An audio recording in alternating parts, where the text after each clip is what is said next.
Meus irmãos, a paz do Senhor, estamos aqui mais uma vez para iniciar o nosso podcast, hoje aqui com a presença ilustre da nossa querida irmã Vera, que é a coordenadora da Escola Bíblica Dominical, lá da congregação do bairro Jardim Altamira. E hoje nós vamos estar tratando do último tema, da última lição da Escola Bíblica Dominical desse trimestre. Chegamos ao final de mais uma lição. E hoje a lição 13 é o tema que nós estaremos aqui falando nesta noite. E temos a irmã Vera hoje aqui para estar comentando a lição conosco. Eu espero que nós possamos aí esclarecer esse tema nesta noite para que possa ajudar aos nossos professores com aí um subsídio, também aos nossos coordenadores e a todos os irmãos que estudam, que gostam de estudar as nossas lições bíblicas. Irmã Vera, seja bem-vinda, é um prazer tê-la conosco aqui. Amém, nesta noite. Obrigado, pastor Jacques. Um prazer estar aqui conosco, reunidos, para este podcast. É muito importante discorrer sobre a lição, porque nós sabemos que nem todos os crentes vão para a escola dominical, Verdade. Mas alguns podem estar assistindo o nosso podcast e é de muito proveito. Hoje, como o pastor Jacques falou, nós vamos discorrer sobre a lição de número 13, que será estudada domingo 29 de junho. E o assunto da nossa lição é muito importante, sobre a renovação espiritual do crente, quando Jesus ressuscitou e trouxe essa esperança para nós, E é muito maravilhoso. Isso. A esperança e a alegria na vida do crente. Isso mesmo. Esse é o que nós vamos discorrer aqui, essa renovação da esperança, que o tema está relacionado à esperança por causa da ressurreição de Cristo, Se não fosse a ressurreição de Cristo, nós não teríamos esperança nenhuma, mas nós sabemos pela palavra de Deus que Cristo ressuscitou e isso renova a nossa esperança. Então, o tema da lição de domingo, dia 29, como a irmã bem disse, renovação da esperança. Nós temos como texto áureo da nossa lição, no Evangelho de João, capítulo 20, versículo 26, que diz: E 8 dias depois estavam outra vez os seus discípulos dentro, e com eles Tomé. Chegou Jesus, estando as portas fechadas, e apresentou-se no meio e disse: Paz seja convosco. João, capítulo 20, versículo 26, esse é o nosso texto áureo. E a nossa verdade prática, que diz: a ressurreição de Cristo representa o ápice da esperança cristã, que é o que está relacionado muito com o tema da lição. Então, a ressurreição de Cristo é o ápice da esperança cristã. Se não fosse a ressurreição de Cristo, não teríamos esperança. Seríamos, como Paulo disse lá em 1 Coríntios 15, quando ele trata o compêndio ali, daquele capítulo, trata a respeito da ressurreição dos mortos, quando ele disse que se Cristo não tivesse ressuscitado, seria vã a nossa fé, A nossa então, pregação logo isso, seria vã. Logo seria vã. Então, a nossa esperança está na ressurreição de Cristo. O texto áureo, irmã Vera, o texto bíblico da leitura em classe, que dá base para os temas que nós vamos tratar aqui, as temáticas aqui, os diversos tópicos aqui deste tema, na verdade, está em João capítulo 20, versículo 19, 20, 24 e do 24 até o 31. Eu vou ler aqui e depois nós vamos já passar para o nosso assunto já da nossa lição para a gente poder discorrer os tópicos, tá bom? Diz assim: Chegada, pois, a tarde daquele dia, o primeiro da semana, e cerradas as portas onde os discípulos, com medo dos judeus, se tinham ajuntado, chegou Jesus e pôs-se no meio e disse-lhes: Paz seja convosco. E dizendo isto, mostrou-lhes as mãos e o lado, de sorte que os discípulos se alegraram, vendo o Senhor. Ora, Tomé, um dos 12, chamado Dídimo, não estava com eles quando veio Jesus. Disse-lhe, pois, os outros discípulos: Vimos o Senhor. Mas ele disse-lhes: Se eu não vir o sinal dos cravos em suas mãos, e não puser o dedo no lugar dos cravos, e não puser a minha mão no seu lado, de maneira nenhuma o crerei. E 8 dias depois estavam outra vez os seus discípulos dentro, e com eles Tomé. Chegou Jesus, estando as portas fechadas, e apresentou-se no meio e disse: Pai seja convosco. Depois disse a Tomé: põe aqui o teu dedo e vê as minhas mãos. Chega a tua mão e põe-na no meu lado. Não sejas incrédulo, mas crente. Tomé respondeu e disse-lhe: Senhor meu e Deus meu. Disse-lhe Jesus: porque me viste, Tomé, creste? Bem-aventurados os que não viram e creram. Jesus, pois, operou também em presença de seus discípulos muitos outros sinais que não estão escritos neste livro. Estes, porém, foram escritos para que creais que Jesus é o Cristo, Filho de Deus, e para que, crendo, tenhais vida em seu nome. Né? Que narração maravilhosa aqui do apóstolo João, nos mostrando aqui a respeito das aparições de Jesus, que é uma das coisas também que nós vamos estar tratando aqui nesta noite. Vamos aqui, irmã Vera, entrar já nos nossos tópicos, a partir da introdução, e vamos estar falando aqui no primeiro tópico da lição, a aparição de Jesus Cristo, e nesse tópico tem 3 subtópicos também que nós vamos estar vendo aqui a respeito dessa palavra de Jesus, Pai seja convosco. Vamos estar falando também sobre os registros das aparições de Jesus já ressuscitado e as preciosas lições que nós podemos tirar disso. Tá? Então, a introdução diz assim: chegando à última lição deste trimestre, a palavra que a define é a esperança. A ressurreição do nosso Senhor simboliza o ponto culminante da esperança cristã. Por meio dela, conseguimos reforçar a nossa fé em Cristo, promover a alegria em vez de tristeza, afastar o medo e acolher a mensagem destemida do Evangelho.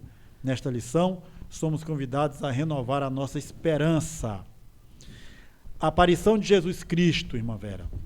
O que nós temos aí nesse tópico de tão interessante, quando Jesus aparece ali no meio onde seus discípulos estavam, e ele chega e os saúda ali com a paz seja convosco.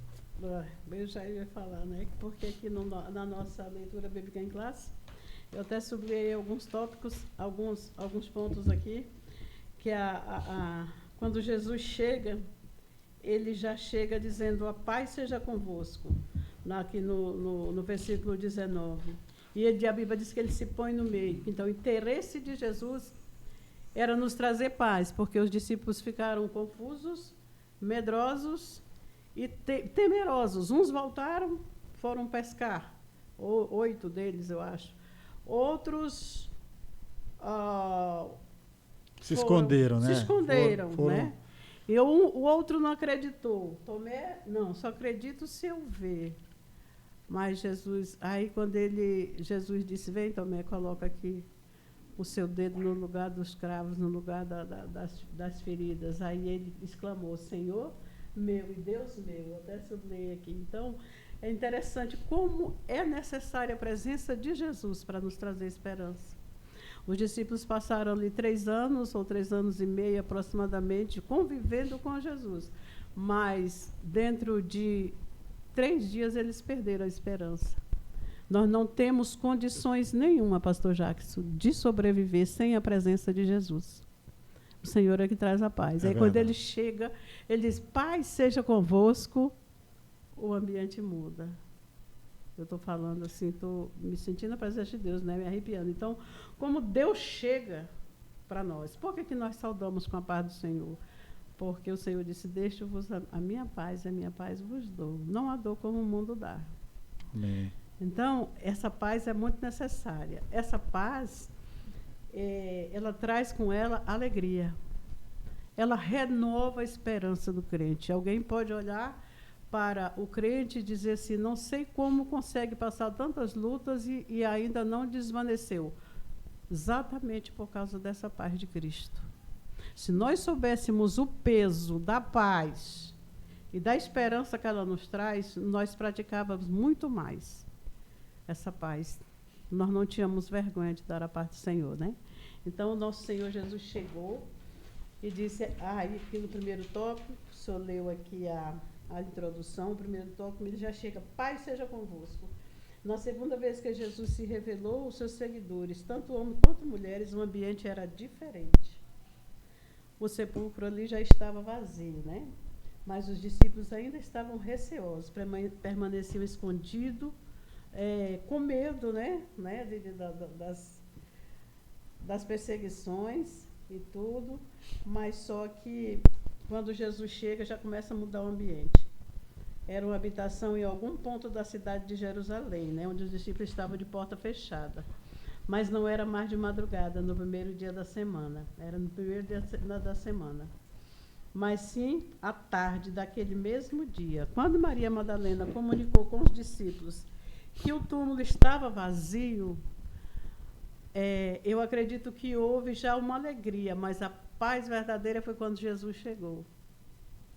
Você percebe? Até Tomé, né? Quando ele não estava, ele disse, não acredito, não vou acreditar. Era para acreditar, não era para acreditar. E assim, ele havia aparecido para Maria Madalena, né? E ela foi lá dizer para eles que Jesus tinha aparecido. Mas parece que ainda eles ainda não estavam acreditando que aquilo era real. Para você ver o quanto é necessária a presença do mestre. Pois né? E aí eles ainda temerosos, né? Aquele sentimento de medo, de angústia porque Jesus havia morrido, a ausência dele. E aí, de repente, Jesus se manifesta. Aparece ali numa sala trancada, onde todos estavam ali temerosos, reunidos, os corações angustiados. E o Senhor Jesus entra naquele local, naquele ambiente, e o ambiente muda completamente. E aí ele traz essa palavra que é o que realmente eles estavam precisando ali naquele momento, de paz. Porque, certamente, não havia paz no coração deles naquele momento. Né?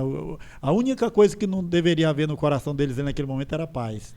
A lição vai dizer medo, angústia, tribulação, um sentimento, um misto de sentimentos que traziam ali no coração deles. E aí Jesus, de repente, chega e com aquela voz suave diz assim, paz seja convosco. Acredito que aquilo ali, naquele momento, tirou toda aquela angústia, aquela tribulação, e eles realmente receberam uma paz ali, como uma paz imensurável, né?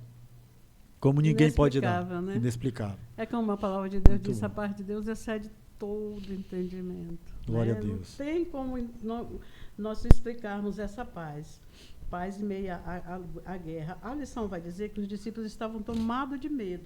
Quando nós estamos tomados de medo, nós necessitamos de uma intervenção divina, assim, uma experiência com Deus para poder prosseguir. Quando nós estamos tomados de medo. O mundo, às vezes, no que nós estamos vivendo, está sendo um mundo que as pessoas têm muito medo. E as pessoas entram em ansiedade, depressão por causa do medo, daquilo que pode vir a acontecer. Isso é falta de medo paz. De viver, né? Na verdade. Falta de enfrentar paz, as coisas do mundo, é falta de paz. Né? Quando essa paz, quando as pessoas têm essa paz de Cristo, essa certeza, essa esperança dessa paz que Cristo dá às pessoas, né, como ele disse, deixo-vos a paz, a minha paz vos dou, e não vos dou como no mundo a dá. Né? Então, assim, em muitos momentos também, Jesus, ele quando ele estava com seus discípulos, ele disse, não se turbe o vosso coração. Né? Isso é paz. Então, as pessoas que não têm isso, que não têm essa paz de Cristo, que elas não têm certeza dessa paz, que Ele dá essa paz para elas não conseguem vencer o medo. Não conseguem. Né? Mas quando essa paz chega, que ela penetra o coração do homem, de qualquer ser humano, ele vence qualquer medo, qualquer adversidade desta vida, ele vence, porque ele fica cheio de convicção em Deus, né? Isso é muito maravilhoso. Então, e aqui no final do tópico ele vai dizer que ele repetiu 3 vezes. Isso. Oh, coisa maravilhosa. Diz assim, né? Aqueles discípulos continuavam escondidos com as portas trancadas no mesmo local. Quando Jesus voltou a aparecer entre eles, repetiu por 3 vezes, paz seja convosco. Né? 3 Porque vezes, exatamente, era disso que eles estavam precisando, de paz. E Cristo é a verdadeira paz. Esse primeiro ponto aqui trata da paz, né? Glória a Deus. Aí as aparições de Jesus ressurreto. A Bíblia diz que ele apareceu num período de 40 dias.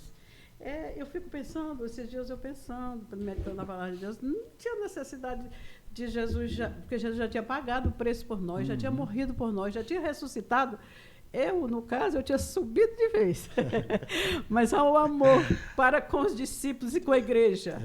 Né? Ficou ainda 40 dias aqui. Foi visto por diversas pessoas, conversou com diversas pessoas. Paulo disse que ele foi visto por cerca de 500 pessoas. Né? 500 pessoas, por último, foi visto por 500 pessoas. E aqui esse tópico vai tratar exatamente disso. Primeiro ele apareceu, dentro desses 40 dias, ele apareceu aos seus discípulos pelo menos em 10 ocasiões diferentes. E assim, na ressurreição de Jesus, por volta de 33, né, da era cristã, foram criadas muitas histórias, né, que não eram verdadeiras sobre a ressurreição de Jesus, né? Uns criaram a história que tinham roubado o corpo dele, os próprios discípulos, para criar um mito sobre a ressurreição. Outras religiões, até hoje, se prega esses mitos que Jesus não teria ressuscitado, como, por exemplo, as Testemunhas de Jeová não acreditam que Jesus ressuscitou no corpo que ele foi morto, né? E isso é completamente antibíblico. Os espíritas também não creem assim. A igreja da unificação também não crê assim. Então, várias seitas elas não acreditam que Jesus ressuscitou em corpo físico. Inclusive, uma delas dizem que Jesus foi até substituído na cruz por Simão. Que aquele Jesus que foi para a cruz não era Jesus, ele foi substituído por outra pessoa. Então, até isso, há seitas que dizem. Então, já se nega até a crucificação de Jesus de uma certa maneira, inclusive, suponhamos a ressurreição dele, né? Que não iam negar a ressurreição dele. Então, assim, mas a Bíblia está cheia de textos que comprovam enfaticamente que Jesus ressuscitou no mesmo corpo que ele foi sepultado, porque o túmulo ficou vazio. O túmulo está vazio, é isso? Exatamente. A prova refutável, irrefutável, é que o túmulo está vazio e nunca ninguém foi enterrado. Exatamente. Ali, nunca ninguém mais foi Exatamente. posto ali, né? Então, na pedra. Então, Jesus ressuscitou. Eu vi uma versão dessas aberrações que você falou e dessas versões horrorosas aí, e diz que, eu estava vendo ontem, que alguém diz que ele não morreu. Ele foi colocado no túmulo ainda vivo e chegou lá com a frieza lá do túmulo, ele voltou a viver. Quer dizer, ele voltou a respirar. Isso aí é tudo história, né, que não está na Bíblia. Jesus morreu, ressuscitou, a nossa esperança ela é real. Então, um dia, se Jesus ressuscitou, a nossa esperança é que um dia estaremos também ressuscitados com ele. Exatamente. Então, a nossa esperança é essa. Aqui, eu fiz até questão de trazer aqui sobre essa questão, que é muito interessante a gente fazer essa colocação sobre a ressurreição.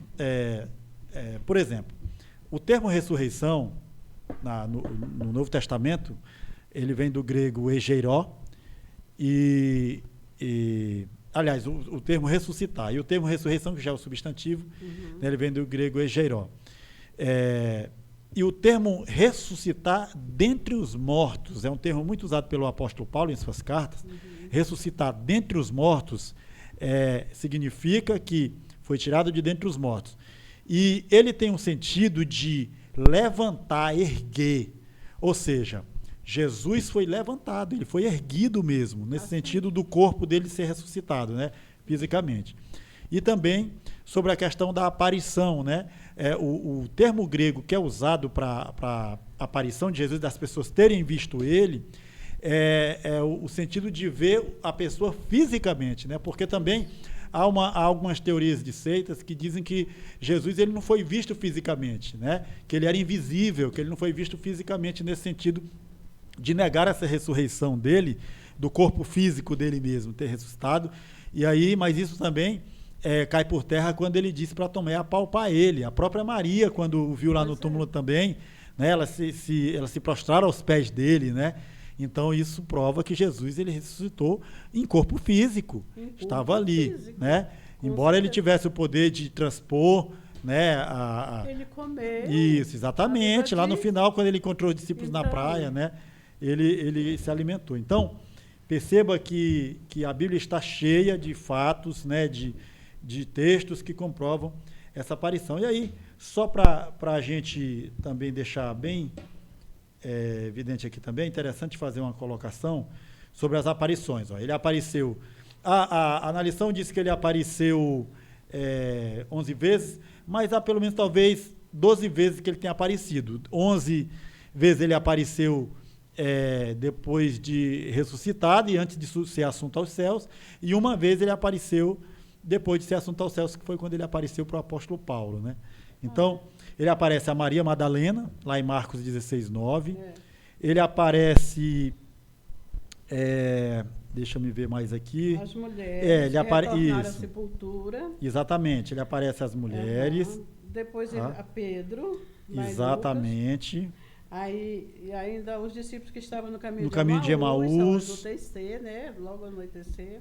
Eles aparecem também lá quando ele come, né, com os discípulos lá.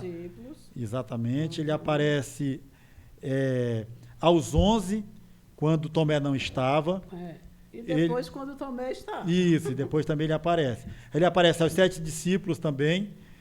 Registra essa aparição dele aos 7 discípulos, que foram pescar, no caso. Aparece aos apóstolos da grande comissão, lá em Mateus 28. Ele aparece aos 500 irmãos, conforme 1 Coríntios 15, 6. Isso. Aparece a Tiago, 1 Coríntios 15, 7. Tiago, seu meio-irmão. Isso, seu meio-irmão. Ele aparece na ascensão, lá em Atos 1, quando ele é assunto aos céus. Ele está ali com os discípulos conversando, depois ele é assunto aos céus. E, por fim, já depois de ter assunto aos céus, ele aparece a Paulo, lá em Atos dos Apóstolos, capítulo 9. Então, pelo menos essas 12 afirmações aqui da aparição de Jesus. Exatamente. Tá? Então, muito interessante aqui o registro das aparições de Jesus após ele ter ressuscitado dentre os mortos. Então, são provas realmente inquestionáveis, irrefutáveis, só para quem não tem fé mesmo, não quer acreditar na Escritura. Exatamente. Não tem como, né? Está cético. Mas que está escrito na Bíblia, está comprovado que ele ressuscitou. Essas histórias não tem nenhuma confirmação de valor. Elas, na verdade, são distorções daquilo que foi escrito e acrescentado outras coisas que não têm fundamentação, né?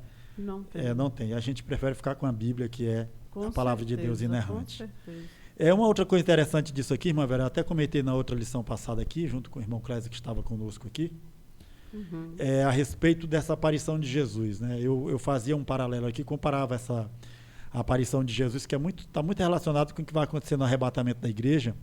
Quando Jesus vier nas nuvens, ele vai só quem vai ver Jesus são os salvos. Quando ele vier nas nuvens para arrebatar a igreja, somente os salvos verão Jesus. O mundo não vai ver Jesus no arrebatamento. Né? Da mesma forma, quando ele ressuscitou, ele apareceu só para os seus. Ele não apareceu para pessoas estranhas que não tinham comunhão com Cristo, que não criam nele, né? A obra ele não apareceu. Dele foi consumada na cruz. Isso. Ali. Você vê que ele não fez mais milagres. Depois exatamente. Ele só aparece para alguém... para trazer mesmo a esperança e a paz. Isso. A única aparição que ele aparece, depois já de ter assunto aos céus, que é para Paulo, que ainda não tinha se convertido.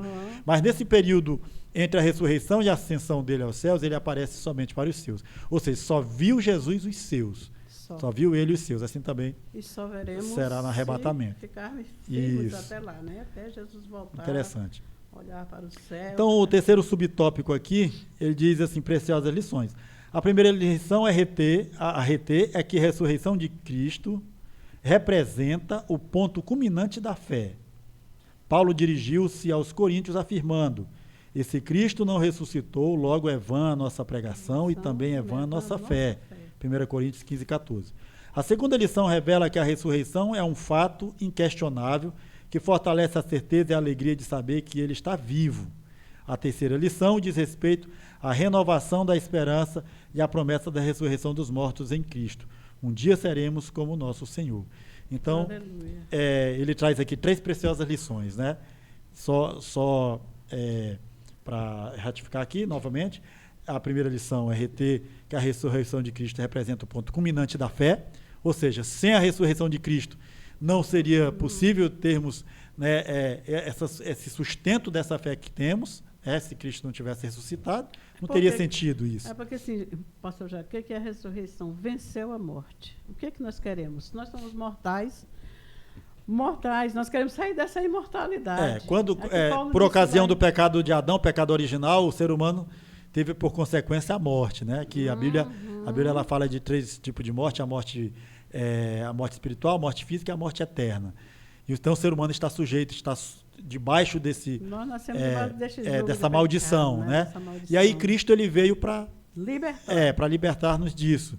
E aí primeiro ele ressuscita, que ele é a primícia dos mortos, para que todos aqueles que estão nele e creem nele e vivem nele também sejam ressuscitados naquele grande dia, que foi o que ele falou para Marta, né, quando ele estava ali, chegou ali na casa deles por ocasião da morte de Lázaro, e ele falou para ela que haveria de ressuscitar, e ela se reportou à ressurreição do último dia, né?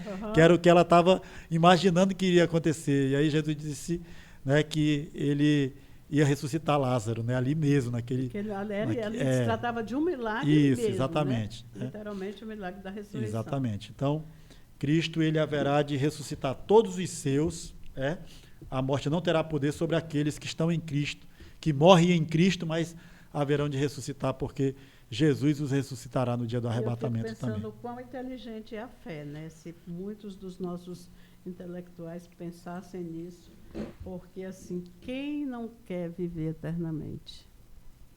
Todos nós corremos atrás de vida longa, de vida eterna, mas não corremos atrás de crer e obedecer. Porque aqui o crente ele pode ser considerado pequeno neste mundo, mas ele é o maior dos cidadãos, tanto da terra como do céu. Porque ele vai passar pela morte, mas ele não vai ficar preso na morte, né? Ele vai ter a vida eterna. Então, essa é a nossa esperança. Todo ser humano corre atrás de vida.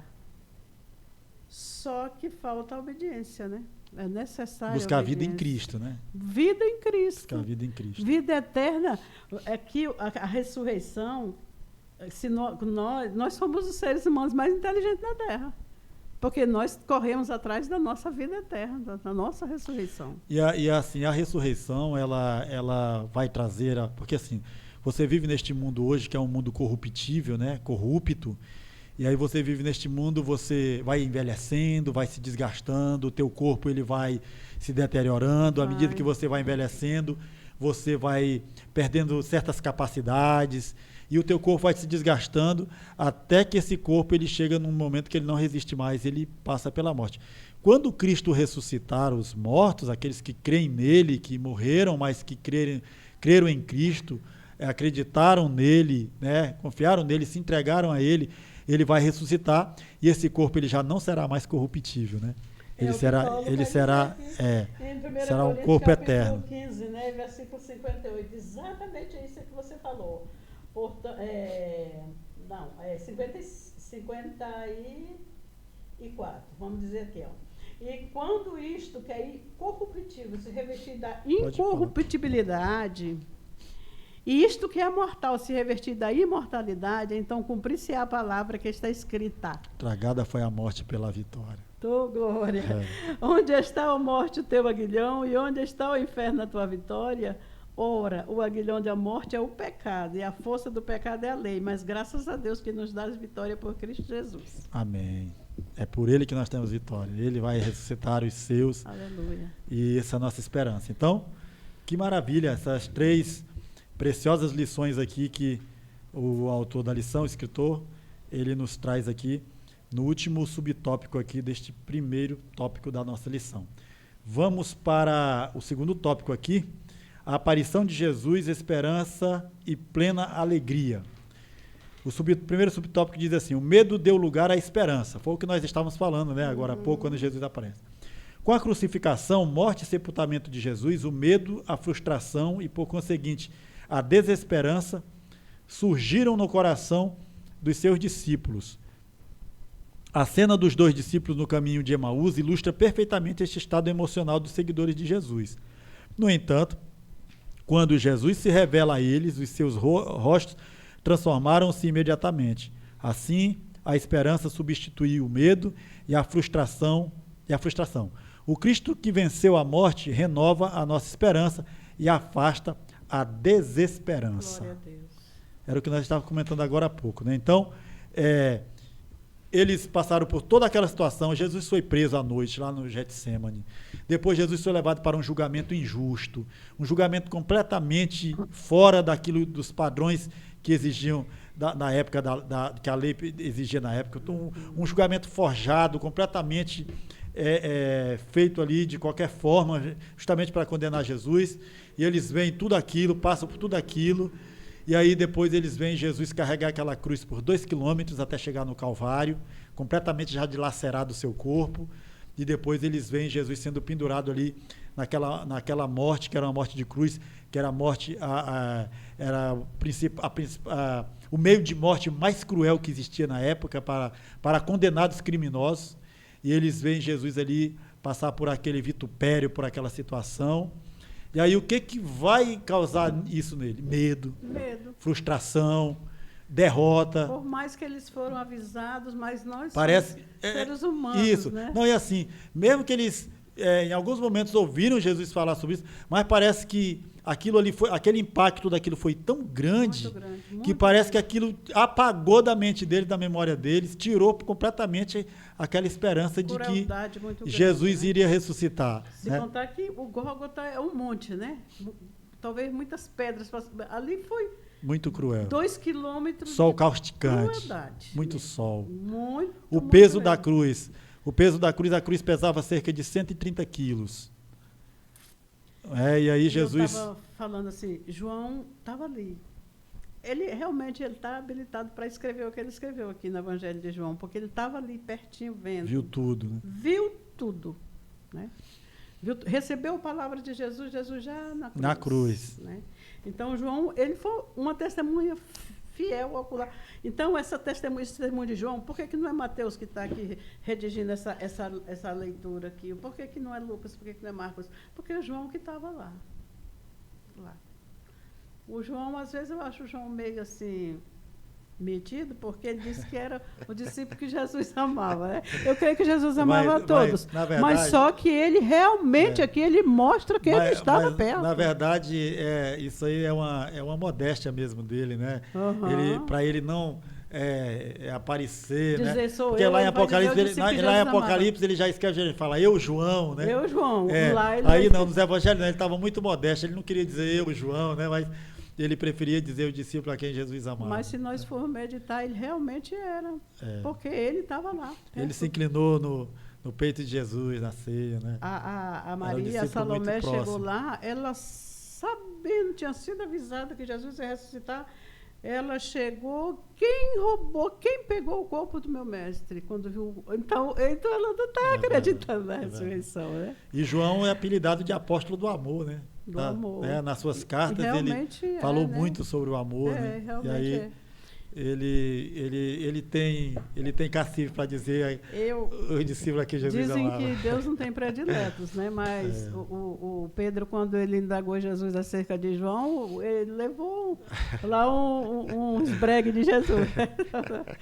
Então, eu posso fazer o que eu quero. Então, se preocupe com você. Amém. Né?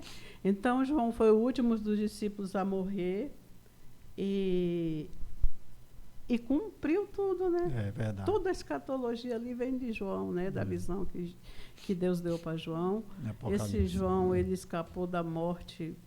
Numa caldeira de óleo fervente, segundo a tradição. Estava escrito, segundo a tradição, que a Bíblia não fala, né? Não foi martirizado, né? Morreu de velhice. Não foi, pois é. Dentre os apóstolos foi um. Então, realmente tinha ali E Jesus falou isso para Pedro, lá no final do Evangelho de João também, quando Jesus encontra com Pedro ali, e ele chama Pedro e começa a falar, Pedro, tu me amas, né? E foi dizendo, e Pedro pergunta para Jesus a respeito, e aquele outro, aí Jesus diz assim, o que te importa se fica até que eu venha, né? Não é isso, né? Então, era isso que eu estava te falando, era isso aí que eu quero que ele ia falar para ti.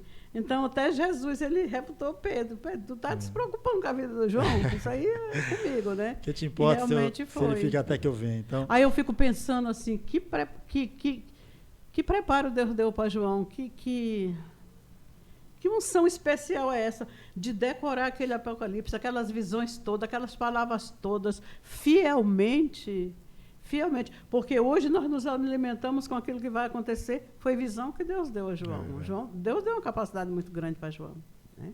Tinha alguma coisa ali. Né? Glória a Deus. Amém. Então, o primeiro tópico que nós vimos, o medo deu lugar à esperança, e aí a tristeza deu lugar à alegria. Quando se apresentou aos discípulos, lhe trouxe a paz. Os discípulos se alegraram ao ver o Senhor. A magnífica notícia da ressurreição do Senhor e a sua subsequente aparição eliminaram a tristeza dos discípulos e encheram seus corações de alegria. Estar na presença de Jesus Cristo, ressuscitado, é promover uma vida repleta de alegria, onde mesmo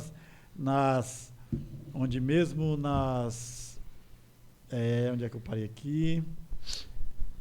Estar na presença de Jesus Cristo, ressuscitado, é promover uma vida repleta de alegria, onde mesmo nas situações mais difíceis, conseguimos manter a nossa capacidade de nos alegrar no Espírito de Deus. Então, a tristeza é o lugar da alegria, a esperança e a alegria. Para a gente já passar aqui para o terceiro tópico, rapidamente aqui esse terceiro subtópico. A esperança e a alegria são algumas das virtudes cristãs mais relevantes que encontramos no Novo Testamento. O apóstolo Paulo refere-se à virtude da esperança junto à fé e do amor. Na carta aos Gálatas, o apóstolo menciona a alegria como um dos componentes do fruto do Espírito. Assim, tanto a esperança quanto a alegria estavam presentes na manifestação de Jesus aos seus discípulos. Portanto, se cremos no Cristo que venceu a morte, estas duas virtudes devem ser evidentes nas nossas vidas com Ele. Então, esperança e alegria. Esperança e alegria. O que devemos ter, se nós de crente aí cremos, sem esperança, desesperado por aí, arrancando os cabelos, tem que ter esperança. Não é bíblico, não. É verdade, antibíblico, né? Verdade. E a alegria, né? A alegria do Espírito de Deus, a alegria que vem da palavra de Deus, desta fé que Ele um dia nos deu aos santos, né? Então, essa deve ser duas virtudes que devem caminhar com o cristão, lado a lado, e deve estar, mesmo nos momentos de adversidades. Eu sei que todos nós passamos por momentos de adversidades, mas se nós colocarmos dentro do nossa mente, do nosso coração, essa convicção do que Cristo é em nós, para nós, a alegria e a esperança vai sempre estar se sobrepondo sobre todas essas adversidades. Verdade. Em nome de Jesus. E Paulo compreendeu isso muito bem quando ele escreveu aos Gálatas, né? Lá no capítulo 5, versículo 22, vai dizer: regozijai-vos no Senhor. Outra vez digo, regozijai-vos. Em outras versões, alegrai-vos no Senhor. Outra vez digo. Então, ele estava ali afirmando que o crente deve ser alegre. Paulo estava em prisões. É verdade. Mas estava alegre. Verdade. Amém? Amém. Deus é maravilhoso. Glória a Deus. Essa alegria ninguém Muito pode bem. tirar de nós, né? Muito bem. Vamos aqui, irmã Vera, para o terceiro tópico, já para ir para a nossa conclusão da nossa lição, já para o último tópico e concluir. Vamos aqui. Aparição de Jesus, convicção fortalecida. As dúvidas dissipadas, é o primeiro subtópico. Segundo subtópico, fortalecimento da fé. E, fortalecimento da fé, e o terceiro, fortalecimento da esperança. Então vamos aqui.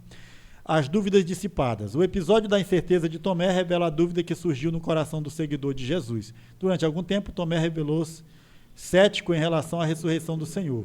No entanto, quando teve a oportunidade de encontrar Jesus e tocá-lo, todas as suas dúvidas foram prontamente dissipadas. O Cristo ressuscitado eliminou qualquer possibilidade de dúvida nos seus discípulos, reforçando assim a fé deles. Então, a primeira coisa que ocorreu foi que as dúvidas desapareceram. Até né? Tomé, né? Creu. Porque Senhor meu, Deus meu, né? Foi a afirmação de que quando Jesus ele dá uma certa repreensão nele, né? Não seja incrédulo, mas crente, aí ele diz assim, realmente, né? Senhor meu e Deus meu. É Ele mesmo. Conheceu ali e então as dúvidas foram dissipadas, acabou. É o que também deve ser uma coisa que deve estar presente na vida do cristão, né? Não ter dúvida do que a palavra de Deus daquilo que ela fala, daquilo que ela nos comunica, nos afirma. O crente não pode ter dúvida disso, né? A palavra de Deus ela é uma verdade absoluta, né? Uma verdade que não pode ser relativizada, né? A palavra de Deus. Então, ultimamente, pastor Jacques, assim, quando a gente é mais novo, a gente lê a palavra de Deus, assim, a gente às vezes tem uma tendência de achar que é um conto ali, uma coisa que aconteceu naquele tempo, não acontece mais. Tudo que aconteceu naquele tempo acontece hoje. Então, tudo que eu leio na palavra de Deus, se a palavra de Deus diz que é aquilo, então eu creio piamente que é aquilo. E eu tenho me dado muito bem. Amém. Sabe? Porque para Deus não há impossíveis. Não há impossível. Se a palavra de Deus diz algo ao seu respeito ou ao meu respeito, então tome posse da palavra, que a vitória é sua em nome de Jesus. Então não há espaço para dúvida quando a palavra de Deus não há espaço para dúvida. Ela nos afirma, né? Fortalecimento da fé. Lá em Hebreus vai falar, né? Sem fé é impossível agradar a Deus. Sem fé é impossível agradar a Deus. Né? Parece que a fé ali estava abalada, né? Parece que a fé estava abalada, mas quando Jesus se manifesta, aí a fé se renova, né? O que fez Jesus se admirar na terra? Jesus se admirou de algumas pessoas. Ele ficou maravilhado com algumas pessoas. Aquele centurião de Cafarnaum, aquele que foi pedir a cura para o servo impressionou Jesus, dele. ele, né? E ficou impressionado. Assim como ele mesmo em Israel eu vi quando ele se impressionou também com a mulher sirofenícia. Com a mulher cananeia. Gente de outras nações. Exatamente, se impressionou. Então, ele disse, eu nunca vi tanta fé em Israel, né? Nem em Israel eu vi tanta fé. Exatamente. Né? Então, quando nós cremos na palavra de Deus, nós estamos realmente agradando a Ele. Agradando a Ele. E os discípulos, naquele momento ali, parece que a fé deles foi abalada, né? Assim, aí Jesus aparece. Chegou e aí ele dá traz essa esperança essa renova, fortalece a fé novamente, né? Mas assim, eu sempre costumo dizer que nós precisamos de estar assim renovando constantemente a nossa fé. Pedindo renovação. É como quando Deus faz uma promessa para você que você entende que está demorando aquilo. E Deus, ele sempre ele fica fortalecendo essa nossa fé através de alguém que ele usa para pregar a palavra e aquela palavra falar conosco, através de alguém que ele usa para levar uma mensagem para você, através da Bíblia, quando você abre a Bíblia e lê, Deus está sempre renovando a nossa fé, a nossa esperança através da sua palavra, né? O que agrada a Deus. Na sua presença em nossa vida. O que agrada muito a Deus na nossa vida, nessa minha caminhada que eu tenho descoberto, é você depender totalmente dele. Glória a Deus. Mesmo que você tenha posses, mas, Senhor, a minha força não faz nada. Verdade. Minha fé pode abalar, Senhor, tem misericórdia de mim nesse dia. Olha, mas Deus está ali pronto. Verdade. Ele não tem prediletos, mas só que ele se admira de alguém. Sim, Deus entendeu? É sagrado. Verdade. Glória a Deus. Então, fortalecimento da fé e uma outra coisa também, fortalecimento da esperança. Além de proporcionar alegria e convicção, o Cristo ressuscitado expande a nossa esperança em relação ao futuro. Segundo as Escrituras, a promessa de que um dia os mortos ressuscitarão e receberemos um corpo glorificado baseia-se na ressurreição e glorificação do Senhor Jesus. Esta era uma doutrina essencial para os apóstolos. Assim, Paulo ensinava e defendia esta verdade ao longo do seu ministério. Portanto, a ressurreição e a glorificação de Cristo servem como antecipação da ressurreição dos salvos que partiram e da glorificação dos nossos corpos. Então, a ressurreição de Cristo, além de dissipar as dúvidas, além de fortalecer a fé, ela também traz um fortalecimento da esperança, que é o que nós cremos, né? Quando nós que já perdemos entes queridos, ou outras pessoas que mesmo que nós nem sabemos quem é que já perderam entes queridos, mas que eles têm convicção e creem em Cristo, a esperança deles é assim, que um dia nós nos veremos. Né? A esperança é que o que dá mais consolo com relação à ausência daquela pessoa que já não está mais aqui, é porque nós acreditamos que está com Cristo e que um dia nós nos veremos, né? Então, saber, né? É uma esperança, né? Que nós temos disso, né? E também os que morrerem ressuscitarão primeiro. Nós não devemos ter medo da morte. Exatamente. Porque a morte não é para o crente. Nós temos a vida eterna. É verdade. Então, os mortos ressuscitarão primeiro. Então, em Cristo, a ressurreição de Cristo, ela trouxe toda a nossa vitória. Amém. Toda. Né? Toda a esperança do crente, toda a alegria. Crente é para ser alegre, crente é para ser esperançoso, é para levantar os outros, é para estar orando, largar o seu problema, orar pelos outros, porque ele tem esperança que Jesus está cuidando do problema dele. Glória a Deus. Entendeu? É verdade. E Deus tem sempre, pastor Jacques, Deus tem sempre o melhor que nós pensamos. Melhor do que nós pensamos. E nós estamos, irmã Vera, vivendo aqui, mas, como eu disse aqui, a renovação da esperança, o fortalecimento da esperança, é porque nós estamos vivendo aqui. E por mais que você passe por agruras, angústias e dificuldades, mas a tua esperança está lá na frente, né? Tu tá esperançoso. Você sempre está esperançoso. Eu estou passando por isso, mas eu tenho o Cristo que um dia no futuro, seja o que for que acontecer comigo, o Cristo vivo, ressurreto, ele vai também nos ressuscitar. Quando Jesus subiu ao céu, ele disse: "Eis que estou convosco todos os dias até a consumação dos séculos." Ele realmente está conosco. Isso aí, olha, tenho vivido isso. Glória a Deus. Tenho vivido isso. Sabe aquela coisa, aquele Deus grande que nós servimos, que é o dono de tudo, mas ele se preocupa com os mínimos detalhes da tua vida, que nós nem merecemos. Eu tenho provado isso. Às vezes eu em Belém, eu vejo assim, meu Deus, como o Senhor preocupando com esse mínimo detalhe, como é isso? Ele se preocupa com os mínimos detalhes da nossa vida. Verdade. Ele cuida de nós. A Bíblia diz que ele estaria conosco, ele está. Jesus ressuscitou, ele trouxe esperança para os discípulos. Ficai, porém, na cidade de Jerusalém, até que do alto. Já pensou se ele não tivesse liberado essa palavra para os discípulos? Como era que não ia ser essa igreja? Como é que ia ser a igreja primitiva? Não é? Verdade. Mas ficai, porém, na cidade de Jerusalém, até que do alto seja revestido de poder, porque ele sabia que nós precisávamos de poder para continuar nesse mundo. E o poder, esse poder que Jesus se refere, na verdade, era a vinda do Espírito Santo para estar em nós, né? É aquilo que ele disse em Atos também 1, quando ele reúne ele com o discípulos, ele se assunta aos céus, né? E ele fala assim, que ele seria as testemunhas, tanto de Jerusalém, né, Samaria, até os confins da terra. E ali ele faz a promessa, né, do Espírito Santo que viria, Jesus subiria, ele viria para estar aqui consolando a igreja, conduzindo a igreja.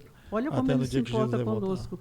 Eu poderia subir e não vi mais ninguém, né? Mas até que o Espírito Santo. Eu enviarei outro Consolador glória que estará a Deus. Convosco, né? Jesus já é Consolador. Aí vou enviar outro Consolador. Vocês não podem ficar sem Consolador. Isso é esperança. Isso é renovação diária. Amém. Espírito Santo, palavra. Olha, crente que não medita na palavra, ele não pode dizer que é um crente renovado. Verdade.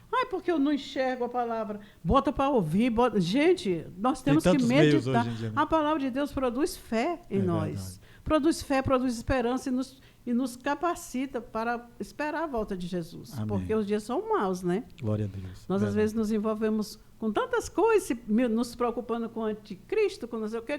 Nós temos que se preocupar com a nossa esperança. Nós estamos ali.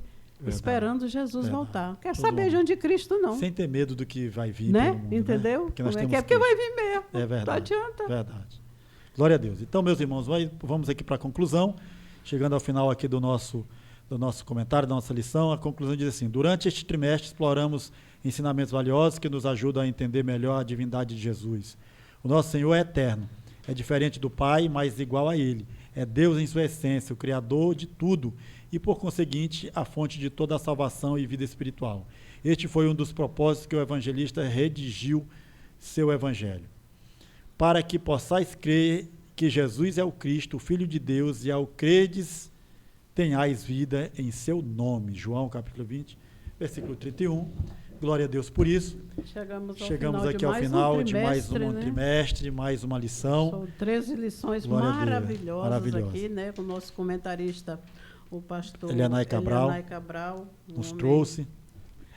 Quero agradecer. De Deus, né? Que eu gosto mesmo de aprender com o pastor Elianai Cabral, Ezequias Soares também amo muito, né? Aquela calmaria, aquela coisa. A gente sabe, a gente aprende muito com eles, né? Então, nós devemos correr atrás de entendimento, né? Nós não sabemos de tudo e nunca vamos saber, mas eu quero fazer aqui um convite a todos os irmãos. Vão para a Escola Bíblica Dominical. É uma escola que nós nunca vamos nos formar, né? Nós nunca vamos... porque nós estamos aprendendo todo o tempo. A gente pode se graduar, mas a gente está 40 anos, 30 anos... Todo o tempo é aluno da Escola Dominical. Toda lição te surpreende. É verdade. Porque esses homens de Deus, homens consagrados por Deus, né?